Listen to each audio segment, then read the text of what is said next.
আসসালামু আলাইকুম প্রিয় শিক্ষার্থী বন্ধুরা, যারা আপনারা 18তম শিক্ষক নিবন্ধন পরীক্ষায় জুনিয়র মৌলভী কোটায় পরীক্ষা দিচ্ছেন তাদের প্রশ্ন পর্যালোচনা করে আমরা 17তম পরীক্ষার প্রশ্নটা পর্যালোচনা করব।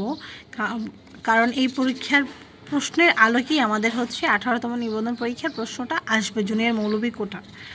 আপনারা দেখুন, আমি যে বইটা আপনাদেরকে রেফার করব সেটা দিগদর্শনের এই বইটা অনেক সুন্দর করে লিখেছেন, যেটা জুনিয়র মৌলভী কোঠার ইবতেদায়ীর মুজাবিদ এবং কারিদের জন্য। এখানে কুরআন, হাদিস, আরবি, ইভেন ফিকা দেওয়া আছে। আপনারা দেখুন, 1 নং প্রশ্নের উত্তরের মধ্যে দেওয়া আছে সূরা আল বাকারার অনুবাদ। যেমন বলছে এখানে যে কোনো 2টি প্রশ্নের উত্তর দিন। 2টি প্রশ্নের উত্তর বলতে এখানে 3টা অনুবাদ দেওয়া হয়েছে। 3টা অনুবাদের মধ্যে যে কোনো 2টা অনুবাদ আমাদেরকে লিখতে হবে।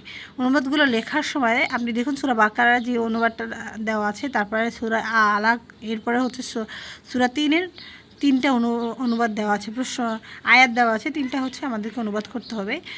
অনুবাদটা লেখার সময় অবশ্যই আমাদেরকে সর্বপ্রথম মুকাদ্দামাত লিখতে হবে। মুকাদ্দামাত লিখে কিছু অনুবাদ সম্পর্কে কিছু ডিটেলসে বলতে হবে, প্লাস আল মাখাজু, আল মুনাসাবা, তর্জমাতুল আয়াত এবং তালিম হাসিল দিয়ে আমাদেরকে লিখতে হবে।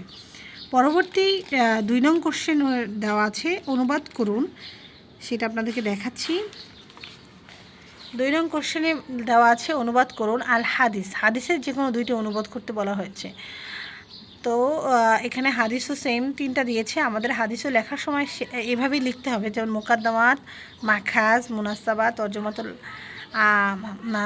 তর্জমাতুল হাদিস লিখতে হবে। পরবর্তীতে আমরা ফিকায় চলে যাচ্ছি।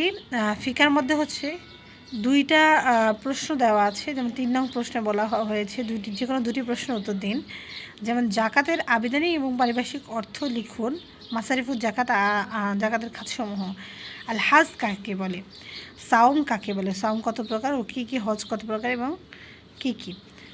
পরবর্তীতে 4 নং প্রশ্নে আমরা দেখতে পাচ্ছি আরবি সাহিত্যতে আমরা চলে যাচ্ছি আরবি ব্যাকরণে, যেখানে অনুবাদ করতে বলা হয়েছে। 5 নংয়ে দেওয়া আছে কালেমা কাকে বলে? কালেমা কত প্রকার এবং কী কী? মুফতাদা কাকে বলে? মুফতাদা খবর। এটা আরবি 2য় পত্রের নাহুর প্রশ্ন। এরপরে আরবি করুন, মানে অনুবাদ করতে বলা হয়েছে, যেমন বাংলা থেকে আরবি, যেমন কুরআন আল্লাহর বাণী, আল কুরআন ও কিতাবুল্লাহ।